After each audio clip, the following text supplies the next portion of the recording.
Hi friends, இன்னைக்கு வந்து நான் க்ரீட்டிங் கார்டு தான் மேக் பண்ணியிருந்தேன். பிளாக் வித் ப்ரௌன் காம்பினேஷனில் நான் பண்ணியிருந்தேன். ஸோ சூப்பராக வந்துருந்துச்சு. ஸோ கடைசி வரை இந்த வீடியோ பாருங்கள். இதுலேருந்து உங்களுக்கு கண்டிப்பாக ஒரு ஐடியா வரும். நீங்கள் உங்கள் ஃப்ரெண்ட்ஸுக்கு க்ரீட்டிங் கார்டு ப்ரெசென்ட் பண்ணியிருக்கீங்களா? பண்ணியிருந்தீங்கன்னா எஸ்ன்னு கமெண்ட் பண்ணுங்கள். உங்கள் பெஸ்ட் ஃப்ரெண்ட் நேமையும் மறக்காம கமெண்ட்டில் சொல்லுங்கள். ஸோ இப்போ வந்து நம்ம க்ரீட்டிங் கார்டு மேக் பண்ணுறது பார்க்கலாமா? இதில் வந்து நான் என்னென்ன பண்ணியிருக்கேன் அப்படின்னா, ஃபர்ஸ்ட் வந்து நீங்கள் க்ரீட்டிங் கார்டு பர்த்டேக்கு கிஃப்ட் பண்ண போகிறீங்க அப்படின்னா உங்களோட பர்த்டே டேட் மென்ஷன் பண்ணுற மாதிரி, மந்த் அண்ட் டேட் மென்ஷன் பண்ணுற மாதிரி ஒரு கேலண்டர் மட்டும் ஸ்டிக் பண்ணிடுங்க. நான் சென்டரில் ஸ்டிக் பண்ணியிருக்கேன்ல, ஸோ அதுக்கப்புறம் வந்து ஃபுல்லாக வந்து நான் மெசேஜ் கன்வே பண்ணுற மாதிரி ஃபுல்லாக நான் ஸோ நீங்கள் இது மெசேஜ் வேண்டாம், நான் வந்து பிக்ஸ் போகிறேன் அப்படின்னா இல்லை உங்கள் ஃப்ரெண்ட்ஸு கூட சேர்ந்து எடுத்த பிக்ஸ் எல்லாத்தையுமே வந்து இதில் கொலாப் பண்ணிக்கலாம். அப்படி இல்லை அப்படின்னா நான் கவிதை மாதிரி எழுத போகிறேன் அப்படின்னா அதுக்கான ஸ்பேஸ் விட்டு கூட நீங்கள் இந்த க்ரீட்டிங் கார்டு வந்து மேக் பண்ணிக்கலாம். நான் இன்றைக்கி வந்து மெசேஜ் கன்வே பண்ணுற மாதிரி தான் க்ரீட்டிங் கார்டு வந்து மேக் பண்ணேன்.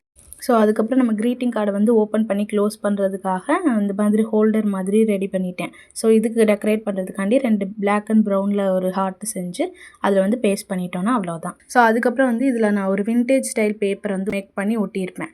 ஸோ அது வந்து நான் ஓனாக மேக் பண்ணது. நான் லெஃப்ட் சைடு ஒட்டியிருக்கேன்ல, ஸோ அந்த பேப்பர் வந்து நான் எப்படி மேக் பண்ணேன் அப்படின்ற வீடியோவும் நான் வந்து போஸ்ட் பண்ணுறேன் நெக்ஸ்ட் வீடியோவில். இந்த மாதிரி ஃபுல்லாக அவுட்லைன் மாதிரி ஹைஃபன் மாதிரி போட்டு எடுத்துட்டேன். சில்வர் கலர் ஜெல் பெனில் தான் நான் வந்து ஃபுல்லாகவே அவுட்லைன் கொடுத்துருக்கேன்.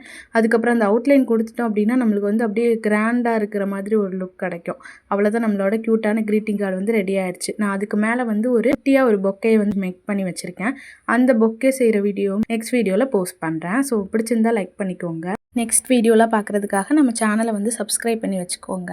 பக்கத்தில் இருக்க பெல் ஐக்கானையும் கிளிக் பண்ணி வச்சுக்கோங்க. அப்போ தான் நோட்டிஃபிகேஷன் வந்து ஆன் ஆயிரும். நம்மளோட சேனலில் போகிற வீடியோ எல்லாம் நீங்களும் சீக்கிரமாக பார்த்துக்கலாம்.